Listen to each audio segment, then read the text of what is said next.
A sweet Saturday night for a Victorian Teal MP turned into an awkward one by Tuesday, with further vote counting showing Zoe Daniel has lost her seat of Goldstein despite claiming victory on election night. Counting of postal votes saw her Liberal opponent take the lead, with 7 News projecting Tim Wilson as the winner. A similar story is happening in the seats of Kooyong and Bradfield, where the gap is narrowing between Liberal and Teal candidates, although they're still too close to call. For their take, let's bring in Employment Minister Murray Watt and journalist Joe Hildebrand. Good morning to both of you. Good morning. Murray, a lot of us don't understand. When do you actually claim victory? Obviously not when Zoe did, but tell us the process. Yeah, well, it's always a bit of a judgment call, Nat, and I guess politics is all about timing, isn't it? And you can get these judgment calls wrong. We all, whether we're independents, parties, we all have people crunching the numbers throughout the night and in the days following to try to work out where preferences are going to go and things like that. And in these really close seats, it can be really hard to work out which is going to happen. I had one term in the state parliament here in Queensland, and when I first won, I only narrowly got there, and a couple of days after election day, they found 100 of my votes had been given to the other candidate. And so once they got moved back to me, it changed the result. So it can be really fine calls. But look, you know, if Zoe does go down, I obviously feel for her.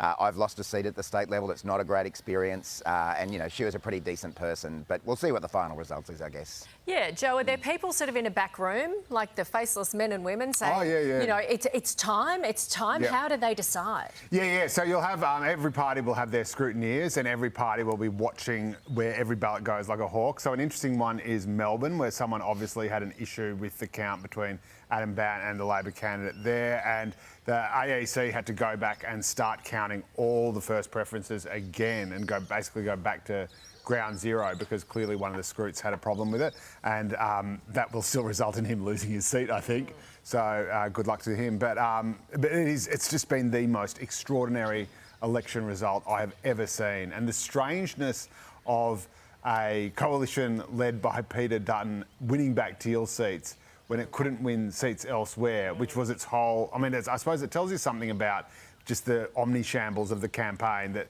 their entire strategy was to sort of park the Teal seats to one side, go after those outer suburban seats, go after sort of, you know, blue-collar voters, younger male voters, that sort of thing, and think, oh, well, under Peter Dutton, we're not going to get back those touchy-feely cosmopolitan urban elites.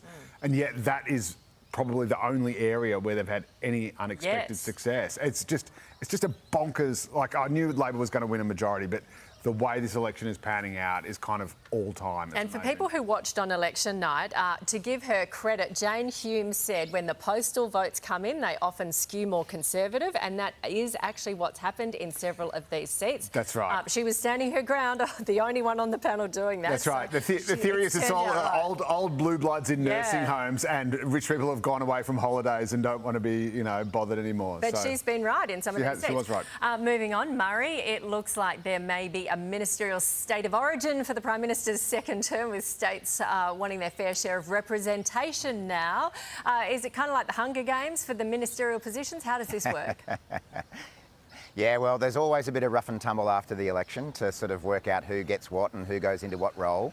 But you know, like a state of origin match, we do have an umpire, and his name is the Prime Minister, Anthony Albanese. So I think he'll do a good job of sort of shaping this. The way it's going to work is that we'll all get together on Friday in Canberra as a caucus to decide who will be elected into the ministry, and then it's 100% up to the Prime Minister to decide who goes into what role. But look, you might see us one of the states sneak up on the blind side to go with the state of origin analogy. But look, there's some really great people who've been elected new and continuing on, and I'm really confident we'll have a great team there to run out on the park. OK, finally, Aussie rocker Ian Moss has revealed phones will be banned from his concert tour, with venue staff even told to enforce the policy, no exceptions. Murray, you a concert goer? What do you think of this? Do you take your phone and sort of, you know, take shots and record songs? I don't get to quite as many as I used to. I used to see heaps of live music when I was younger, but I did take my daughter and her friend to Billie Eilish a few weeks ago, and I've got to tell you, there were lots of mobile phones in the air, and I think the thing I'm wondering is if they ban mobile phones, how will we stop the lighting up the lights and all those sort of sad songs and love songs? That'll change it. That'll make people even sadder. Bring back the cigarette lighters, interesting Murray. move. Bring back the cigarette lighters. Yeah, I'll do it old school. Cigarette lighters, candles maybe. Yes, see, Murray loves a love song. You find out really interesting things on this segment. Joe, what do you think? You do. Can he actually ban them? Ban them all, ban them all, ban them all, ban them all. Like, seriously, you see all the people holding up their phones and recording their concert. Tell me, when have you ever gone back and looked at that video?